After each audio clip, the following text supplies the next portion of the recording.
warahmatullahi wabarakatuh. Saya akan membahas mengenai keamanan jaringan. Sebelumnya perkenalkan, nama saya Beliana Istiqomah dengan NIM A710190097. Jadi yang akan saya bahas tentang betapa pentingnya teknologi keamanan dalam sebuah perusahaan.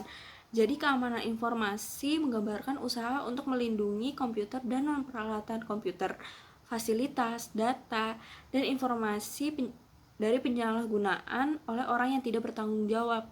Jadi keamanan informasi dimaksudkan untuk mencapai kerahasiaan, ketersediaan, integritas di dalam sumber daya informasi dalam suatu perusahaan.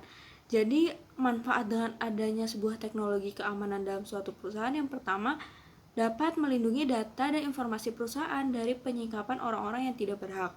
Yang kedua, meyakinkan bahwa data dan informasi perusahaan hanya dapat digunakan oleh orang yang berhak menggunakannya. Dan yang terakhir, dapat digunakan untuk menekankan bahwa informasi tidak boleh diubah tanpa seizin pemilik dari informasi tersebut.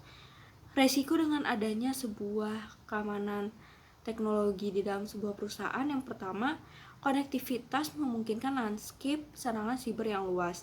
Jadi setiap perusahaan yang terhubung dikaitkan dengan titik akhir yang dapat diidentifikasi oleh peretas untuk menyusup dan memanipulasi seluruh ekosistem digital.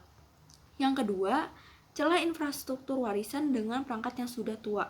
Jadi banyak sistem yang mengendalikan kegiatan operasional penting dipasang dan dikembangkan beberapa dekade yang lalu sebelum munculnya Industrial Internet of Things dan ditujukan untuk penggunaan jangka panjang. Yang ketiga, ada serangan siber yang ditargetkan pada kelemahan sistem tertentu.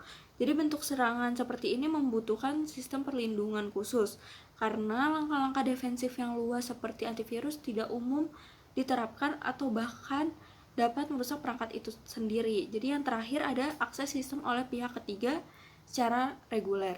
Sangat umum bagi vendor atau teknisi eksternal diberikan akses ke perangkat melalui laptop dan perangkat USB mereka sendiri, internet, atau lingkungan yang dihosting sepenuhnya dengan kontrol yang lemah.